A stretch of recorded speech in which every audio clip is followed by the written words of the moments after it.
Hello dear students, जोनटेक परिवार की तरफ से आपका हार्दिक स्वागत है। जैसा कि आज आपका डीएलबी का एग्जाम कंडक्ट हुआ था, हम आशा करते हैं कि आप सबका एग्जाम अच्छा हुआ होगा। पेपर के बारे में अगर डिस्कस किया जाए तो पेपर को हम थोड़ा मॉडरेट लेवल का पेपर बोलेंगे और एएन के पेपर से इसे एक्सपेक्ट की भी जा सकती है। और क्वेश्चन में पेपर में अगर आप देखोगे तो न्यूमेरिकल थोड़े कम है, बट कॉन्सेप्चुअल क्वेश्चन ज्यादा है। कुछ क्वेश्चन ऐसे जो डायरेक्टली कोड के थ्रू लेकर के फ्रेम किए गए हैं, जो कि आपको किसी बुक में कहीं नजर भी नहीं आएंगे। और कई बार ऐसा होता है कि टेस्ट सीरीज में जब हम पेपर बनाते थे तो कुछ क्वेश्चन खुद से फ्रेम करते थे। जैसे सर ने टेस्ट सीरीज में काम किया तो आप क्वेश्चन खुद से फ्रेम करते थे, तो आपकी शायद यही सोच रहती होगी कि बच्चे इस चीज को फेस कर पाए। बिल्कुल सर। क्या होता है कि सिंगल पेपर से एएन बना रहा है तो हम्म, पेपर तो टफ रहना ही था। और कहीं ना कहीं आइडिया भी था कि क्वेश्चंस जो करेगा फ्रेम डायरेक्ट कुछ नए क्वेश्चंस देगा। हम्म, जैसे कि लास्ट अगर आप पैटर्न देखोगे ऐसे इसका अपने आरपीएससी का, हम्म, तो ये कुछ जो नए क्वेश्चंस है वो नए ही पैटर्न पर आ रहे हैं। नहीं पैटर्न। तो इस बार भी अपने पेपर को देखेंगे अपन, तो इसने न्यूमेरिकल्स इतने नहीं पूछे, लेकिन कॉन्सेप्ट वाइज काफी कुछ कॉन्सेप्चुअल पूछा हुआ पेपर है। है। और पेपर काफी अच्छे लेवल का था, मतलब मॉडरेट लेवल में कहूंगा। काफी अच्छा पेपर था। कुछ क्वेश्चन तो मतलब आपको बुक्स में भी नहीं मिलेंगे देखने को, हाँ, वो फर्स्ट टाइम ही आपको इस पेपर में देखने को मिल रहे हैं। हाँ, कोडल तो प्रोविजन से अपना रिलेटेड भी क्वेश्चन। टेस्ट सीरीज में यही था कि कुछ क्वेश्चन बच्चों को ऐसे डाले जाएं जो बच्चे फर्स्ट टाइम रीड करें, फर्स्ट टाइम रीड जैसे कर उनको नए क्वेश्चंस को टैकल करने का आइडिया लग जाए। सकते। तो उसी पैटर्न पर पेपर भी आया आपका। और कुछ क्वेश्चन तो सर डायरेक्टली हमारे टेस्ट सीरीज से ही हैं, जो मतलब डायरेक्टली उठ हाँ, के आ गए हैं। हाँ, तो इसी कड़ी में आज हम इस पेपर को यहाँ पर सोल्व करेंगे आपके लिए। तो चलिए। जैसे फर्स्ट क्वेश्चन है आपका, ये एनवायरनमेंट से रिलेटेड क्वेश्चन है। The trickling filter are always provided between to remove organic solid produced in filtration. जैसा कि आपको पता है, ट्रिकलिंग फिल्टर जो होता है वो आपका प्राइमरी सेडिमेंटेशन टैंक के बाद, और जब ट्रिकलिंग फिल्टर आप प्रोवाइड कर दोगे उसके बाद में आप सेकेंडरी सेडिमेंटेशन टैंक भी प्रोवाइड करते हो, जिसको यहाँ पर इन्होंने फाइनल सेटलिंग टैंक भी बोला, क्योंकि उसके बाद में कोई सेटलिंग टैंक होता भी नहीं है। तो फोर्थ ऑप्शन जो होगा वो यहाँ पर इसका करेक्ट होगा। Next, read the below above statement carefully and identify the correct statements. कुछ स्टेटमेंट दिए हुए हैं यहाँ पर ग्रिड चैम्बर से रिलेटेड, उसमें से हमें करेक्ट स्टेटमेंट बताना है। तो इस तरह के क्वेश्चंस में हम लोग एलिमिनेट करते हैं सबसे पहले। तो जैसे एलिमिनेशन देखेंगे तो सी वाला एलिमिनेट हो जाएगा, क्योंकि 60 second 30 to 60 second detention period होता है। 60 मिनट यहाँ नहीं होगा, तो सी ऑप्शन वाले जो भी हैं वो आपके यहाँ पर एलिमिनेट हो जाएंगे। फिर हम आते हैं बी पर। बी पर जो स्टोक लो के लिए जो डायमीटर ऑफ साइज है ये होता है 0.002 से 0.2 तक, तो ये भी एलिमिनेट हो जाएगा। तो जो बचे हुए ऑप्शन है वो आपके ए और डी यहाँ पर करेक्ट होंगे। नेक्स्ट है total quantity of 730 million litre water, या हम यहाँ पे मिलियन रिप्रेजेंट कर रहा, water is required by town per year. 7 million litre per year के हिसाब से। हैविंग पॉपुलेशन ऑफ, पॉपुलेशन है आपकी 10,000, the per capita demand for the town will be, तो टाउन के लिए पर कैपिटा डिमांड कितनी होगी। तो टोटल वाटर है उसको हमें पॉपुलेशन से डिवाइड करना है। बट इसमें ध्यान रखने वाली चीज ये कि दिया आपको पर ईयर में है और यहाँ पर ऑप्शन में आपको डे दिया हुआ है, तो पर ईयर को आपको डे में कन्वर्ट करना पड़ेगा जो भी आप कैलकुलेशन करोगे। प्लस लीटर में आपको दी हुई है वैल्यू, और मैक्सिमम ऑप्शन आपके मीटर क्यूब में है, तो ये भी आपको देखना पड़ेगा कि शायद हमें यूनिट भी कन्वर्ट करनी पड़े। तो जैसे अगर हम देखेंगे तो 730 इंटू 10⁶ डिवाइडेड 10,000 इंटू 365। अगर हम इसको एनालाइज करेंगे तो हमारा लीटर में 200 लीटर के अराउंड वैल्यू आएगी। फिर उसको हमें 1000 से और डिवाइड करना पड़ेगा मीटर क्यूब में कन्वर्ट करने के लिए। तो जो आपका करेक्ट आंसर होगा वो होगा fourth, 0.2 metre cube per day.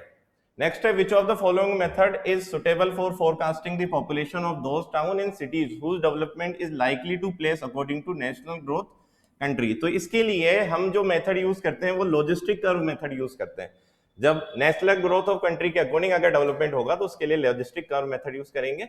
अब ये जैसे इस तरह के डेटाबेस वाले क्वेश्चंस भी आपको मिलेंगे। तो जैसे क्वेश्चन है, ultraviolet rays are highly disinfectant and kill the disease bacteria in the disinfection method, water is allowed to pass in thickness not exceed, तो इसमें 10 सेंटीमीटर थिकनेस से ज्यादा एक्सीड नहीं होगा। जनरली जो घर में आपके छोटी यूनिट लगी होती है जिसको आप आरओ यूवी बोलते हो, तो आरओ वहां पर रिवर्स ऑस्मोसिस होता है, यूवी वहां पर अल्ट्रावायलेट ट्रीटमेंट होता है। तो जो घर में लगा होता है ट्रीटमेंट छोटा वाला, जिसकी capacity 10 litre 15 litre 5 litre 7 litre होती है, एक बार में वो 7 लीटर वाटर रखेगा या उसको क्लीन करेगा, तो वो आपके यूवी टेक्निक पर बेस्ड होते हैं।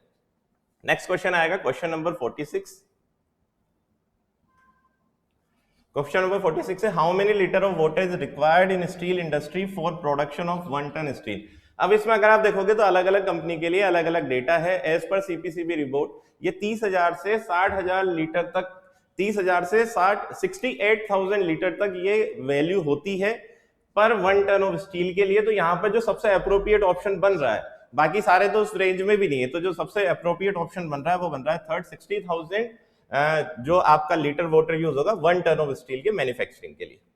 नेक्स्ट है the depth of tank for a hydrate trickling filter में बी वेरीज फ्रॉम, तो जो डेप्थ ऑफ टैंक होगी वो 2 से 2.7 मीटर होगी। तो ये डायरेक्ट डेटाबेस क्वेश्चन है, एनवायरमेंट का ऐसा ट्रेंड रहा ही है जनरली कि डेटाबेस क्वेश्चन वो पूछते हैं। नेक्स्ट है हाईवे से रिलेटेड, the geometry design of highway mechanical widening and psychological widening are provided. तो ज्योमेट्रिक डिजाइन में जब आप हॉरिजॉन्टल कर्व की हम बात करते हैं तो उसी के लिए हम मैकेनिकल वाइडनिंग और साइकोलॉजिकल वाइडनिंग को प्रोवाइड करते हैं। तो हॉरिजॉन्टल कर्व यहाँ पर सही करेक्ट आंसर होगा। नेक्स्ट है the sludge volume index is the ratio of volume of activated sludge varies from. अब ये होता है 80 to 150, वो यहाँ पर ऑप्शन में नहीं है, कई लिटरेचर्स में आपको 150 से 300 मिलेगा, तो उसके अकॉर्डिंग फिर यहाँ पर इसको करेक्ट आंसर माना जाएगा। जनरली होता है 80 to 150। नेक्स्ट है the gas vent area for Imhoff tank is provided as, Imhoff tank के लिए जो गैस वेंट एरिया प्रोवाइड किया जाता है वो 20 to 25% प्रोवाइड किया जाता है। Again database question. नेक्स्ट है question number 51, identify the figure. इस फिगर के अकॉर्डिंग जो हमारा जो आपका वॉशरूम का जो सिस्टम होता है वो किस टाइप का सिस्टम है। तो इस डायग्राम से अगर आप देखोगे तो इसको वन पाइप सिस्टम हम बोलते हैं, ये वन पाइप सिस्टम का एग्जांपल है। नेक्स्ट क्वेश्चन है 52 क्वेश्चन से मैं विकास सर को बुलाना चाहूंगा। Sir please. Thank you sir. ठीक है, नेक्स्ट क्वेश्चन नंबर 52 है match the following list of test. ये अपना हाईवे से लिया गया है। Match the following list of test of bituminous materials with its testing apparatus. ठीक है, चलो मैच करवा रहा है, देखते हैं। तो इधर इसने मटेरियल लिखे हैं, उधर इसने टेस्टिंग, इधर सारे टेस्ट लिखे हैं, उधर एपरेटस लिखे हैं। तो डक्टिल टेस्ट की बात करें तो स्टैंडर्ड रिक्वायर्ड माउल यूज करता है, तो ए का हो जाएगा आपका आर। और फ्लैश एंड फायर पॉइंट की बात करें तो पेंस की मार्टिन क्लोज टेस्टर यूज करता है, तो इसका हो जाएगा एस। और सी की सॉफ्टनिंग पॉइंट की बात करें तो रिंग एंड बॉल टेस्ट हो जाएगा पी। और अगर पेनिट्रेशन टेस्ट की बात करें तो क्या हो जाएगा पेनिट्रोमीटर। तो अगर ऑप्शन में देखते हैं तो ऑप्शन थोड़े घुमाए हुए हैं इसने, तो डी का क्यू, ठीक है, सी का पी, ए का आर, बी का एस। तो आपका आंसर हो जाएगा 4। चलिए नेक्स्ट क्वेश्चन देखते हैं। Select the correct sequence of component parts of road structure from top to bottom. Top से बॉटम की बात कर रहा है, तो सबसे पहले आपका आएगा बियरिंग लेयर, उसके बाद आपका आएगा फाउंडेशन, उसके बाद आपका आएगा सबग्रेड, और उसके बाद आएगा आपका सबसॉइल। टॉप से बॉटम की पूछी है इसने, तो bearing layer, then foundation, then subgrade, then subsoil. तो आपका आंसर हो जाएगा 4। ठीक है, नेक्स्ट क्वेश्चन देखते हैं। Which of the following is the characteristics of rigid payment. तो इसने पूछा है इनमें से कौन सी, जो भी ऑप्शन दिए हैं, कौन सी कैरेक्टरिस्टिक्स है रिजिड पेमेंट की। तो पहला ऑप्शन है it can not resist tensile stress. ये गलत है, क्योंकि ये टेंसल इसको रेजिस्ट करता है। In design of rigid pavement the strength of subgrade is most important. ये भी गलत है, ये जो स्ट्रेंथ होती है सबग्रेड की वजह से नहीं होती है। और अगर हम बात करें its failure usually due to movement of subgrade, ऐसा भी नहीं है। Its produced heavy temperature stresses, ये बात सही है कि ये हाई टेम्परेचर स्ट्रेस प्रोड्यूस करता है। ठीक है, तो इसका आंसर हो जाएगा डी 4। ठीक है, अगला क्वेश्चन है the size of letter for advance direction signs on urban areas में रेंज फ्रॉम। ये डायरेक्टली आपका कोड से उठाया गया क्वेश्चन है। तो आपका एक कोड है IRC 67/2001। अगर हम उसकी बात करें तो उसके अंदर डायरेक्टली मेंशन है कि अर्बन एरियाज के लिए जो आपका लिया गया है साइज, वो 10 सेंटीमीटर बोला गया है। तो केवल 10 सेंटीमीटर बोला है उसने कि आपको जो अर्बन एरियाज के लिए लेना है, कोई भी डायरेक्शन हो, किसी भी डायरेक्शन के लिए जो आपको बोला गया है कोड ने, वो 10 सेंटीमीटर बोला है। तो बेस्ट अप्रोप्रिएट ऑप्शन यहाँ पे हो जाता है ए, 8 से 10 सेंटीमीटर। और अगर जो रूरल एरियाज के लिए बोल देता तो रूरल एरियाज के लिए होता है आपका 15 centimetre for national highway and state highways and 10 centimetre for आपका अदर रोड्स। तो ये तो अपनी जो बात है वो रूरल की बात है, लेकिन इसने पूछा है जो अर्बन के लिए पूछा है, और अर्बन के लिए जो मेंशन है वो उसने बोला है हर डायरेक्शंस के लिए, किसी भी डायरेक्शन को मेंशन करना हो, आपका जो उसने बोला है वो बोला 10 सेंटीमीटर, मिनिमम 10 सेंटीमीटर। तो जो अपना ऑप्शन बेस्ट एप्रोप्रिएट ऑप्शन है वो हो जाएगा ए, 8 to 10 सेंटीमीटर। और जो अपना कोड है जो मेंशन है IRC 67/2001 के अंदर। ठीक है, इसके बाद उसने पूछा the minimum radii of curve recommended for vehicle moving in a hill road which is not snow bound at a speed of 10 metre per second. ठीक है, तो इसने बोला है moving in a hill road which is not snow bound. तो अगर which is not snow bound बोला है इसने, तो हमें पता है कि जो मिनिमम आपका जो फॉर्मूला है मिनिमम रेडियस का वो होता है B square 127 E plus F. ठीक है, तो स्नो बाउंड के लिए बोल रहा है, तो ई की वैल्यू आपकी हो जाएगी 10%। इसको मैं अगर लिखना चाहूँ तो और 0.1 भी लिख सकता हूँ।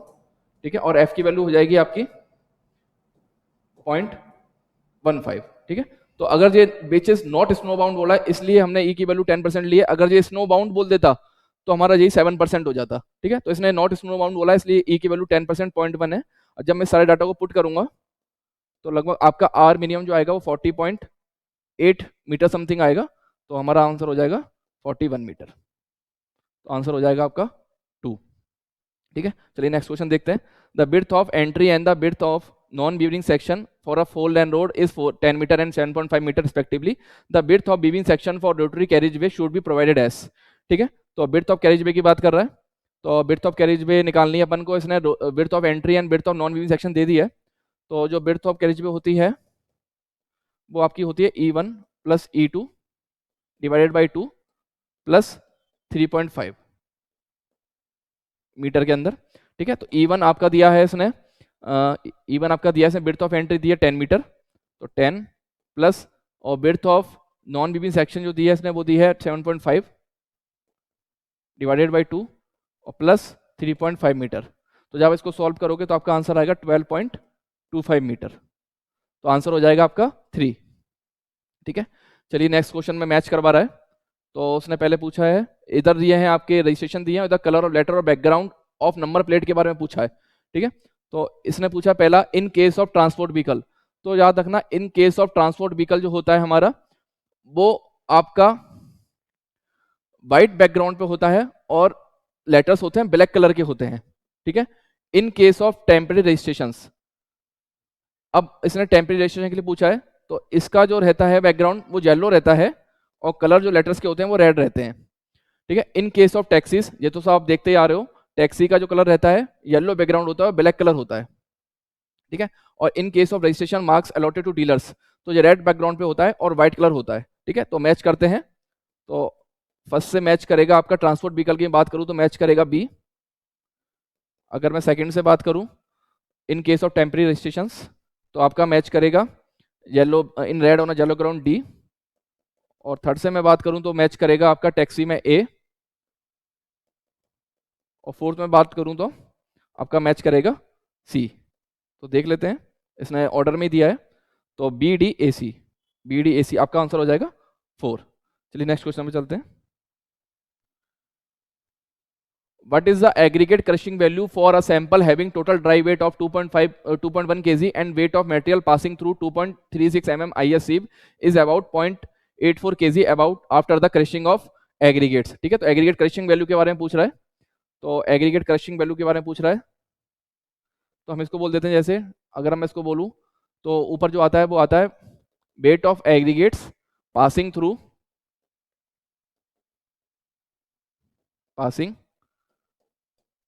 2.36 mm sieve।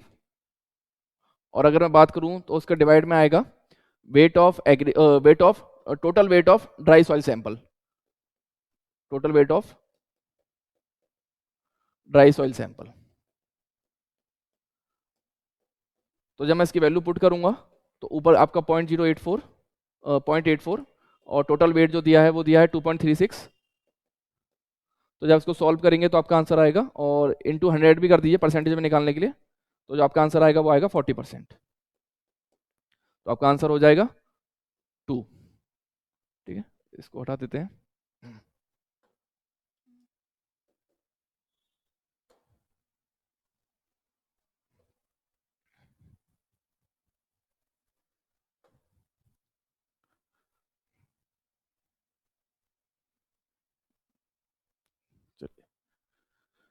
चलिए नेक्स्ट क्वेश्चन देखते हैं। नेक्स्ट क्वेश्चन जो फ्रेम किया गया है वो बीएमसी से फ्रेम किया गया है आपके। Arrange the constituents of a good brick earth in descending order of on them, order of them content in brick earth. ठीक है, तो जैसे कि आप जानते हो ब्रिक अर्थ में सबसे ज़्यादा मिलेगा आपको सिलिका, अगर इसी ऑर्डर में बात करें सबसे ज़्यादा आपको मिलेगा सिलिका, उसके बाद आपको मिलेगा एल्यूमिना और फिर आपको मिलेगा लाइम। तो सबसे ज़्यादा मिलेगा सिलिका, फिर एल्यूमिना, फिर लाइम, तो आपका ऑप्शन मैच कर जाएगा 2। डिसेंडिंग ऑर्डर में पूछा है, ठीक है। नेक्स्ट क्वेश्चन है where the needle scaffolding will be most suitable to use, ठीक है। ये थोड़ा क्वेश्चन था जो बेसिकली हम इतना नहीं जाते हैं डीपली स्कैफोल्डिंग में, लेकिन इसने दिया है काफी, अब काफी डीप क्वेश्चन पूछे हैं इसने। तो where the needle scaffolding will be most suitable to use, तो नीडल स्कैफोल्डिंग की बात करें तो नीडल जो स्कैफोल्डिंग है वो कभी ग्राउंड पे सपोर्ट नहीं होती है, ठीक है। जब ये ग्राउंड पे सपोर्ट नहीं होती है तो ग्राउंड पे कोई भी लोड नहीं देती है, तो ग्राउंड जो होता है फ्री होता है और ग्राउंड पे जो मूवमेंट है वो पॉसिबल होता है। तो इसका जो ऑप्शन है D, when it is required to keep the ground near to the wall free for traffic, तो ग्राउंड जो होता है वो आपका फ्री होता है ट्रैफिक के लिए, उसमें मूवमेंट पॉसिबल है क्योंकि ये ग्राउंड पे अटैच ही नहीं होता, ग्राउंड पे किसी तरह का लोड देता नहीं है, ठीक है। अगला क्वेश्चन देखते हैं, ठीक है। A dog-legged stair is to be planted in a stair hall of 2.5 meter to 5 meter size, having vertical distance between the floors 3.6 meter. The height of each flight is half of vertical distance between the floors. Find out number of risers and threads in each flight. Take height of single riser be 15 centimeter and width of thread is 25 centimeter. तो इसमें riser और thread के बारे में पूछ लिया है, तो नंबर ऑफ राइजर्स जो निकालने का अगर हमें निकालना है तो number of risers in each flight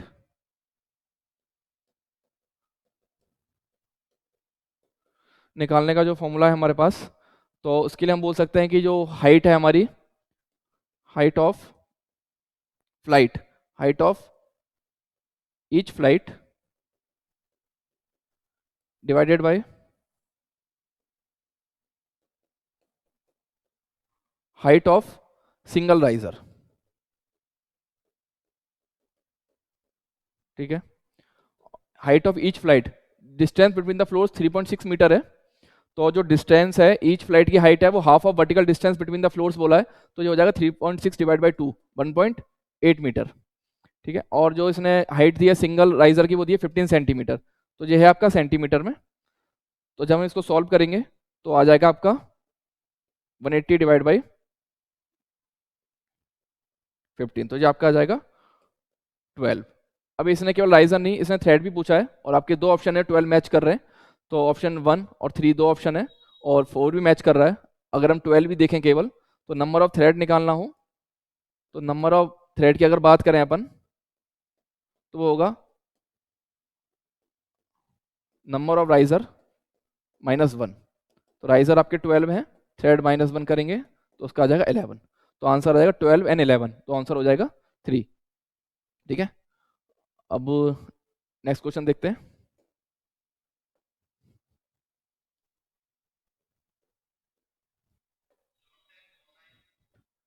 ठीक है। नेक्स्ट क्वेश्चन देखते हैं, which of the following is a correct general arbitrary volumetric proportion for a high strength concrete, ठीक है। तो जो जनरल एक्सप्रेशन रहता है आपका सीमेंट सैंड प्लस एग्रीगेट के लिए, कोर्स एग्रीगेट के लिए अगर हम बात करें तो जनरल एक्सप्रेशन जो रहता है आपका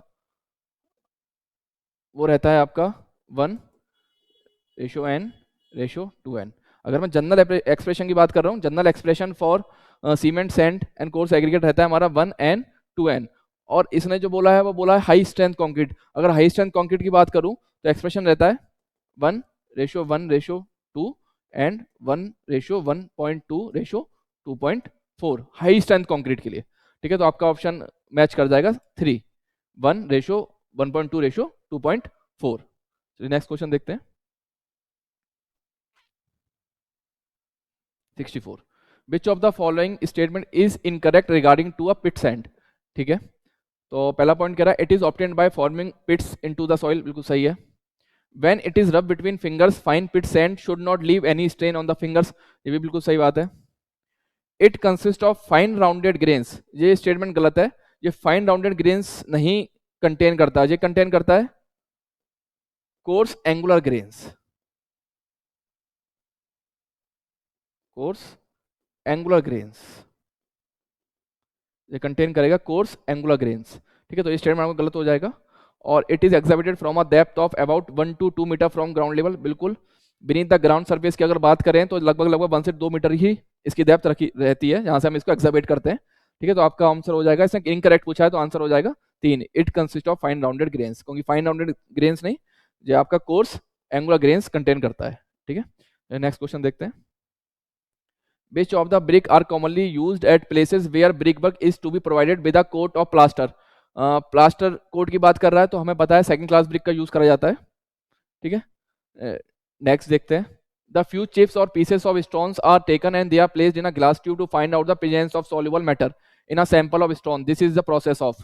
ठीक है, हम जानते हैं जो स्मिथ टेस्ट का प्रोसेस है, इसमें हम क्या करेंगे, फ्यू चिप्स और पीस ऑफ स्टोन्स को हम क्या करेंगे, एक उसमें प्लेस कर देंगे ग्लास ट्यूब में, और उसके बाद उस ग्लास ट्यूब को पूरा पानी से फिल कर देंगे एंड देन शेक कर देंगे। अगर अर्थी मटेरियल प्रेजेंस है, अर्थी मैटर इसमें प्रेजेंट है, तो पानी है जो डर्टी हो जाएगा आपका, और अगर पानी आपका डर्टी नहीं हो रहा है, इसका मतलब उसमें अर्थी मैटर और जो अर्थी पार्टिकल्स में प्रेजेंट नहीं है, और आपका जो स्टोन है वो ड्यूरेबल है और सॉल्युबल मैटर से फ्री है।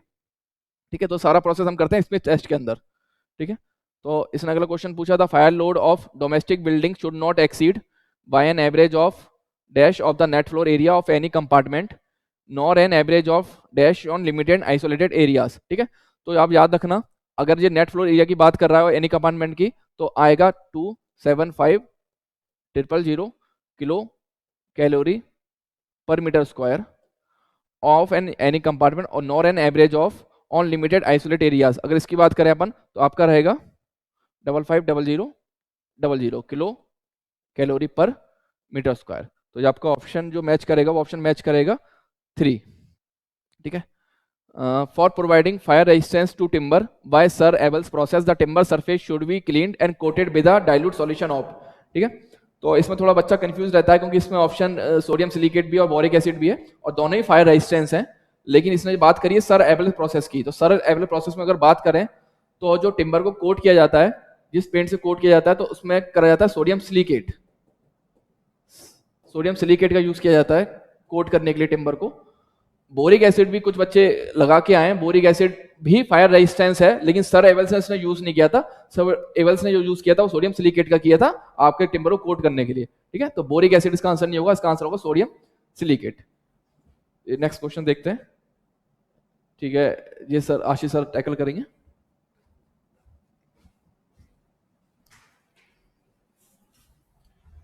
नेक्स्ट क्वेश्चन है सर्वे से। ये क्वेश्चन है आपका टेक्योमेट्रिक सर्वे के बारे में। Select the correct advantages of tacheometric survey. अब यहाँ पर फिर से हम ऑप्शन को एलिमिनेट करके, जो कॉन्सेप्चुअल थ्योरेटिकल क्वेश्चन होते हैं उसमें आप ऑप्शंस को अगर एलिमिनेट कर दोगे तो आप बड़ी आसानी से क्वेश्चन सोल्व कर लोगे। जैसे लिखा गया है cost of surveying is less, जबकि कॉस्ट ऑफ सर्वे तो ज्यादा होगी क्योंकि इंस्ट्रूमेंट्स यूज होते हैं। ठीक है, टोटलाइट यूज होगा। नेक्स्ट है आपका speed of surveying is low but result is highly precise. Result तो हाईली प्रिसाइज है, लेकिन स्पीड ऑफ सर्वे भी आपकी फास्ट हो जाती है, क्योंकि डायरेक्टली आपको डिस्टेंस मिलेगी। स्टेडिया डायफ्राम की आपको रीडिंग लेनी है और आपको डिस्टेंस मिल जाएगी।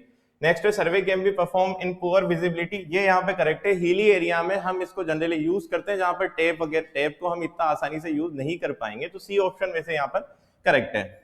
और फोर्थ यहाँ पर chain can be use to measure the distance between 2 points, तो ये सही है, लेकिन ये टेक्योमेट्रिक सर्वे से रिलेटेड पॉइंट है ही नहीं। ठीक है, तो third question option is correct.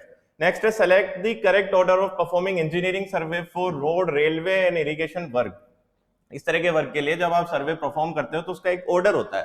इसमें सबसे पहले हम रिकनेंस करते हैं, जिसको हम नॉर्मल लैंग्वेज में रेकी भी बोलते हैं। और अगर आप ऑप्शन देखोगे तो रिकनेंस सर्वे सिर्फ ए ऑप्शन में ही गिवन है। सबसे पहले हम रिकनेंस सर्वे करेंगे, फिर प्रीलिमिनरी डेटा कलेक्ट करते हैं, फिर हम लोकेशन सर्वे की तरफ जाते हैं। तो फर्स्ट ऑप्शन यहाँ पर करेक्ट होगा। नेक्स्ट है read the following statement carefully. Length of Guntur chain is 66 feet, ये करेक्ट है। Guntur chain is divided in 66 link, 66 की जगह ये 100 लिंक्स में डिवाइडेड होती है, इसका मतलब बी हमारा इनकरेक्ट है। नेक्स्ट है Guntur chain is also called surveyor chain, ये भी सही है। तो यहां पर जब आप देखोगे तो फोर्थ ऑप्शन है A and C are correct. Next है which of the following triangulation would have longer base line. तो यहां पर अगर आप देखते हो तो जैसे फर्स्ट ऑर्डर वाला है तो 5 to 15 होता है, यहां पर 5 to 15।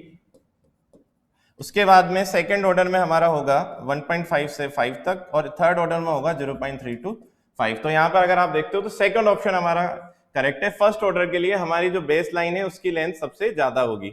नेक्स्ट है क्वेश्चन नंबर 73, जो कि हमारा सोइल से रिलेटेड है। सर प्लीज विकास सर को बुलाना चाहूंगा। if the natural state of cohesionless soil is in its denser state then the degree of density becomes, ठीक है।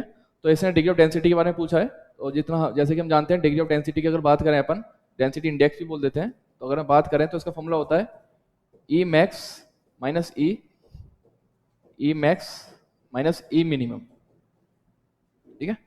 तो इसने बोला है कि नेचुरल स्टेट जो है वो डेंसेस्ट है, अगर डेंसेस्ट है तो हम जानते हैं हमारा जो ई है वो ई मिनिमम हो जाएगा, तो ई मिनिमम हो जाएगा तो E max minus E minimum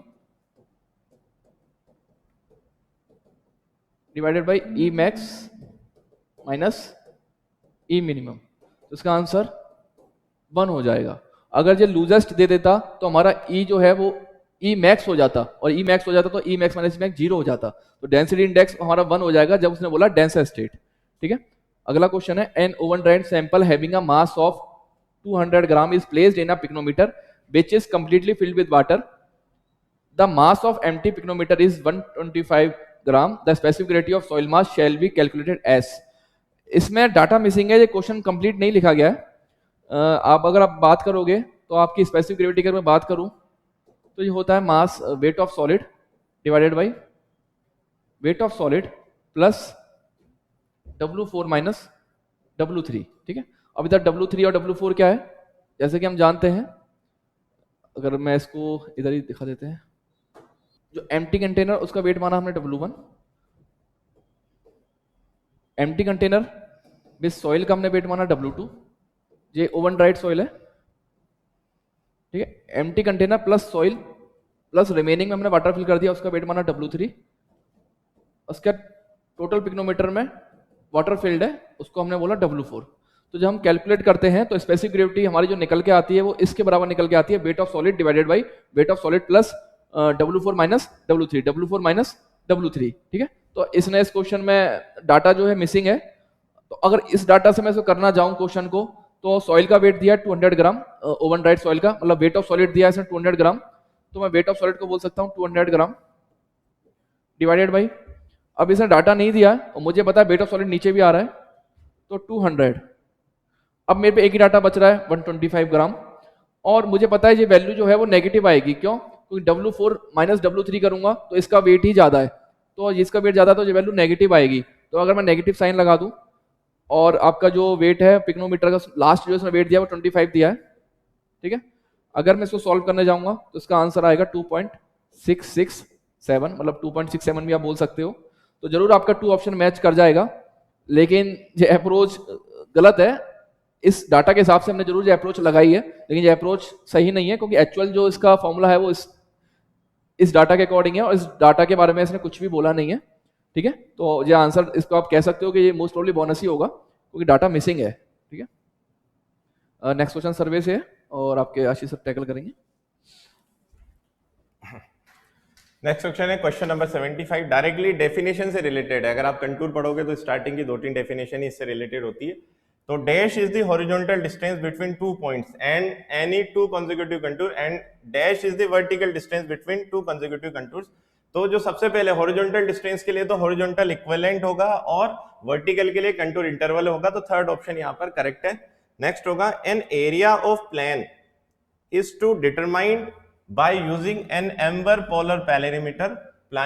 What does n mean in equation of area? कुछ एक इक्वेशन आपको यहाँ पे गिवन है, एम्पेरिकल इक्वेशन है, इसमें n क्या होता है, तो n जो होता है वो होता है number of complete revolution of the disc, यहाँ पर करेक्ट होगा फोर्थ ऑप्शन।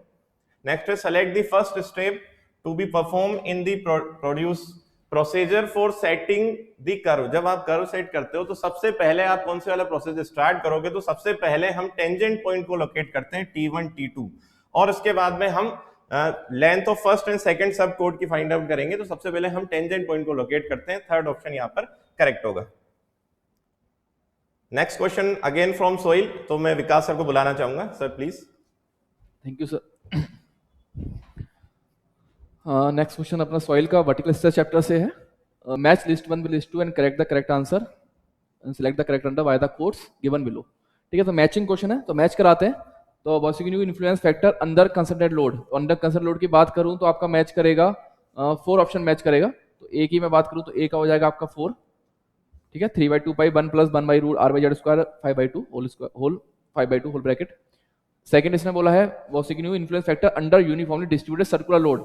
सर्कुलर लोड के लिए अगर मैं बात करूं तो आपका ऑप्शन मैच करेगा 2, ठीक है।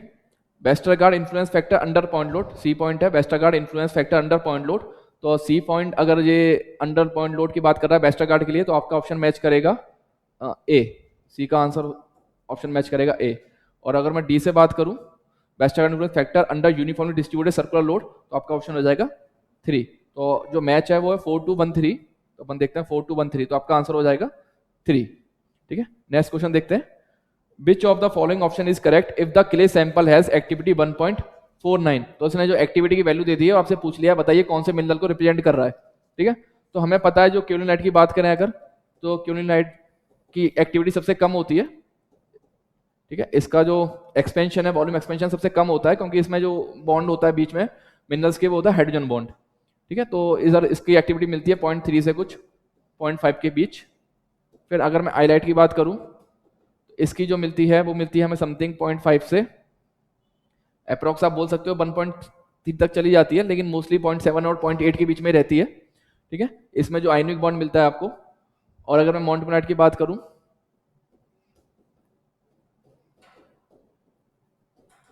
तो इसमें जो मिनरल्स के बीच में बॉन्डिंग मिलती है वो आपको मिलती है हाइड्रोजन बॉन्ड और सबसे वीक बॉन्ड होता है, और सबसे ज्यादा एक्सपेंशन भी आपको इसके मिलता है। जिसका एक्सपेंशन ज्यादा होगा उसकी एक्टिविटी बहुत ज्यादा होगी क्योंकि एक्टिविटी रिप्रेजेंट ही वॉल्यूम चेंज करती है।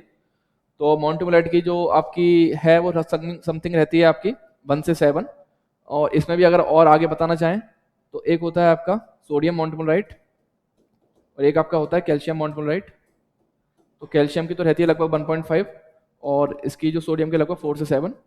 तो अगर ये ऑप्शन इसने केवल 1.49 बोला है तो 1.49 जो लाई करेगी वो लाई करेगी हमारे मॉन्टमोनाइट क्ले मिनरल केस में, तो आंसर हो जाएगा 4। नेक्स्ट क्वेश्चन बोल रहा है horizontal stratified soil deposits consist of 3 uniform layers of thickness 4, 1 and 2 units respectively. The permeabilities of these 3 layers are 2, 1 and 4 units. Which relation is correct for effective average permeability of the soil deposits in horizontal and vertical direction? ठीक है, तो ये question अगर हम चाहें तो उस question को हम ये भी बोल सकते हैं ये क्वेश्चन कंप्लीट डाटा नहीं दे रहा है। इसने एक हॉरिजॉन्टल और वर्टिकल प्लेन बोल दिया है और हॉरिजॉन्टल और वर्टिकल प्लेन बोलना कंप्लीट नहीं है, इसको पैरेलल टू बेडिंग प्लेन या परपेंडिकुलर टू बेडिंग प्लेन बोल के चलना चाहिए था। क्योंकि अगर आप बात करो बेडिंग प्लेन की, अगर जैसे मैं इधर शो करता हूं, अगर मैं बेडिंग प्लेन को ऐसे मान लूं तो मैं जरूर कह सकता हूं कि ये आपका हॉरिजॉन्टल जो है वो पैरेलल टू बेडिंग प्लेन हो गया और ये जो है वो परपेंडिकुलर टू बेडिंग प्लेन हो गया, ठीक है। लेकिन जब बेडिंग प्लेन ऐसे हो तब हम बोल सकते हैं, लेकिन अगर बेडिंग प्लेन इसने इस डायरेक्शन में दे दिए वर्टिकल तो इस डायरेक्शन में आप हमेशा ये नहीं बोल सकते कि हॉरिजॉन्टल और वर्टिकल में से कौन ज्यादा होगा। तो आपका ये आ जाएगा पैरेलल टू बेडिंग प्लेन और ये हो जाएगा परपेंडिकुलर टू बेडिंग प्लेन, ठीक है। तो इसने हॉरिजॉन्टल और वर्टिकल की फॉर्म में बोला है तो दोनों ही केस में हॉरिजॉन्टल और वर्टिकल अलग अलग रिप्रेजेंट कर रहे हैं। इस केस में अगर मैं बात करूं तो horizontal parallel to bedding plane है और इस अगर मैं इस बेडिंग प्लेन की बात करूं तो हॉरिजॉन्टल आपका परपेंडिकुलर टू बेडिंग प्लेन है। तो दोनों ही केस में, एक केस में आपका परपेंडिकुलर है एक केस में आपका पैरेलल है, तो दोनों ही केस में आंसर उल्टा हो जाएगा, ठीक है। तो क्वेश्चन जो है वो कंप्लीट नहीं है, केवल हॉरिजॉन्टल और वर्टिकल बोल देना कंप्लीट नहीं है। फिर भी चलो हम एक बार कॉमन केस लेके करके आते हैं, तो इसको हम कॉमन केस ले लेते हैं, ठीक है। अगर हम मान लें इस केस को ले लेते हैं कॉमन केस को, तो आपका जो हॉरिजॉन्टल है वो पैरेलल टू बेडिंग प्लेन है और जो परपेंडिकुलर है और जो परपेंडिकुलर टू बेडिंग प्लेन है वर्टिकल डायरेक्शन में, ठीक है। तो अगर मैं बात करूं तो पूछ रहा है किसका ज्यादा होगा, तो आप जानते हो जो पैरेलल होता है पैरेलल टू बेडिंग प्लेन के पैरेलल, इधर मैं इसको के हॉरिजॉन्टल भी बोल दे रहा हूं लेकिन जरूरी नहीं है कि के हॉरिजॉन्टल हमेशा पैरेलल हो, इस केस में परपेंडिकुलर भी है, ठीक है। लेकिन हम चलो इस जनरल केस को ले लेते हैं, तो हमने के पैरेलल माना तो यह होता है समेशन के H divide by summation H, ठीक है। और मैं पैरेलल टू बेडिंग प्लेन की बात करूं तो जो होता है आपका summation H divided by summation H by के। तो हम देख रहे हैं ये कि आपका अर्थमेटिक मीन है और ये आपका हार्मोनिक मीन है। तो अर्थमेटिक मीन आपका हार्मोनिक मीन से हमेशा ही ज्यादा होता है, हमेशा ही बड़ा होता है। तो हम इससे बोल सकते हैं कि अर्थमेटिक मीन हमेशा ही बड़ा होता है, तो पैरेलल वाला हमेशा ही ज्यादा होगा किससे, परपेंडिकुलर से। और इधर हमने जो पैरेलल माना है वो हॉरिजॉन्टल को माना है और जो वर्टिकल को माना है वो हमने परपेंडिकुलर माना है, तो हमारा आंसर हो जाएगा 1, ठीक है। और भी अगर समझना हो आपको इस चीज को कि पैरेलल और परपेंडिकुलर में, तो वर्टिकल डायरेक्शन में क्या होता है आपका कॉम्पैक्शन भी होता है। तो जब वर्टिकल डायरेक्शन में कॉम्पैक्शन भी होगा तो उस डायरेक्शन में अगर आप बात करोगे तो कॉम्पैक्शन के कारण भी बॉल में वॉइड्स रिड्यूस कर जाता है, तो इस केस में परमिलिटी और कम कर जाएगी वर्टिकल की, ठीक है। तो हमेशा इसकी क्या कहते हैं आपकी पैरेलल टू बैटिंग प्लेन क्या होगी, ज्यादा होगी, ठीक है। नेक्स्ट क्वेश्चन कह रहा है आपका complex potential is defined as, ठीक है। तो कॉम्प्लेक्स पोटेंशियल को जो हम रिप्रेजेंट करते हैं, कॉम्प्लेक्स पोटेंशियल को हम रिप्रेजेंट करते हैं, हम करते हैं फाई प्लस आई साई। और मैं अगर बोलना चाहूं इसको,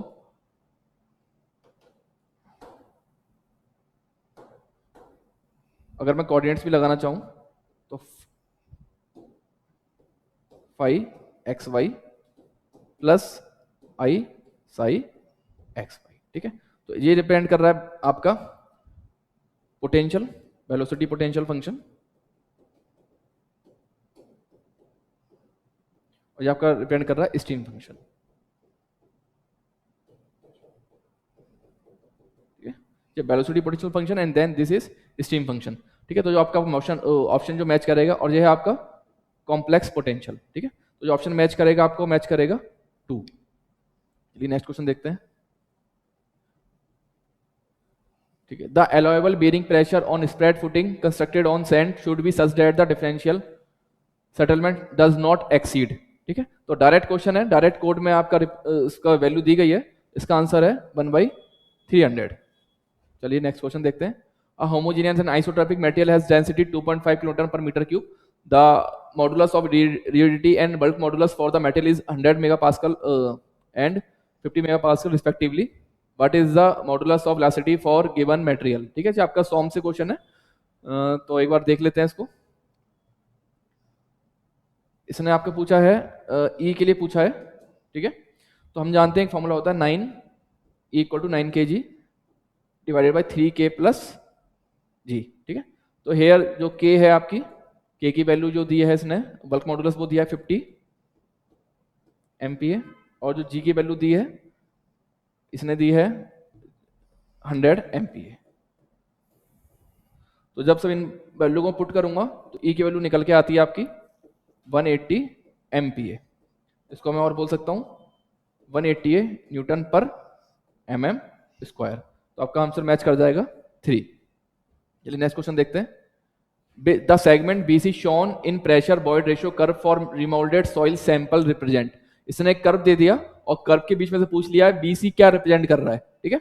तो BC जो आपका है, हम देख रहे हैं कि BC बी पंप में रिलीज करते ही जो हो रहा है, क्या हो रहा है, बॉयड्स फट जा रहे हैं और स्ट्रेस की वैल्यू क्या हो जा रही है, अपनी इनिशियल वैल्यू पे आ जा रही है। तो आपने जो भी स्ट्रेस लगाया था उसको रिमूव कर दिया, तो उसका मतलब आपने डीकंप्रेशन कर दिया, ठीक है। और डीकंप्रेशन, और इसको रिबाउंड कर भी बोल देते हैं। इसने रिबाउंड कर की फॉर्म में नहीं पूछा, इसने डीकंप्रेशन बोल दिया, क्योंकि आपका क्या कर रहा है, आप सारा लोड रिलीज कर दे रहे हो तो बॉयड्स रेशियो द्वारा पूरे इंक्रीज कर जा रहे हैं और स्ट्रेस इनिशियल पॉइंट पे आ जा रहा है, ठीक है। तो मतलब आपने डीकंप्रेशन कर दिया है, तो आंसर हो जाएगा 1। नेक्स्ट क्वेश्चन है, the radius of Mohr circle drawn for unconfined compression test on saturated clay is equal to, ठीक है। तो एक बार इसको देख लेते हैं, बना के देख लेते हैं ये क्या पूछ रहा है। ये बात कर रहा है अनकन्फाइंड कंप्रेसिव स्ट्रेंथ टेस्ट की। तो अनकन्फाइंड के लिए बात करूं तो मुझे पता है आपका, इसने S1 S3 की फॉर्म में लिखा है, हम सिग्मा 1 सिग्मा 3 की फॉर्म में लिख देते हैं। तो सिग्मा 3 0 होता है और सिग्मा 1 जो निकल के आता है वो आपका 2c के बराबर होता है, ठीक है। तो अगर मैं इसकी बात करूं अनकन्फाइंड टेस्ट की क्ले के लिए बात करूं तो सिग्मा 1 2c है और सिग्मा 3 0 है आपका। तो आपका कुछ जो मोर सर्किल बनेगा वो कुछ ऐसे बनता है, ठीक है। तो इसमें जो पूछ रहा है कि जो रेडियस ऑफ मोर सर्किल है, अगर मैं बात करूं, ये रेडियस ऑफ जो मोर सर्किल है ये क्या रिप्रेजेंट कर रही है, तो हमें पता है जो रेडियस ऑफ मोर सर्किल है वो क्या रिप्रेजेंट कर रही है। वैसे तो हम जो देखते हैं ये आपकी वैल्यू सिग्मा 1 है और ये सिग्मा 3 है, लेकिन इसकी वैल्यू 0 है, ठीक है। तो यहाँ पे सिग्मा 1 जो होता है वो 2c के बराबर आता है, ठीक है। तो डायमीटर 2c के बराबर है, तो इस रेडियस की मैं बात करूं, जो मोर सर्किल का डायमीटर है वो 2c के बराबर है। अगर ये पूरा देखूं तो डायमीटर है, अगर मैं इस रेडियस की बात करूं तो इसका हाफ हो जाएगा। तो आपका जो रेडियस ऑफ मोर सर्किल है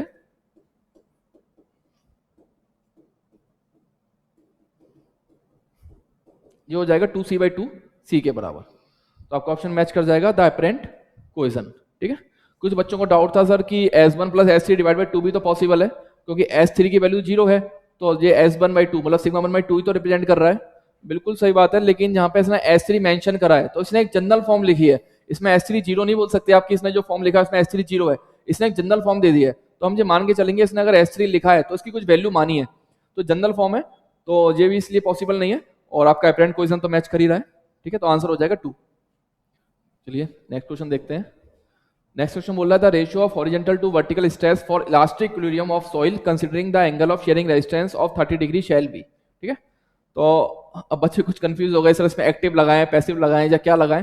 उसने क्वेश्चन में मेंशन कर दिया है इलास्टिक इक्विलिब्रियम। इलास्टिक इक्विलिब्रियम बोल दिया तो उसने आपको बोल दिया कि जो आपके जो भी सैंपल है, जो भी आप सॉइल ले रहे हो वो रेस्ट पर है।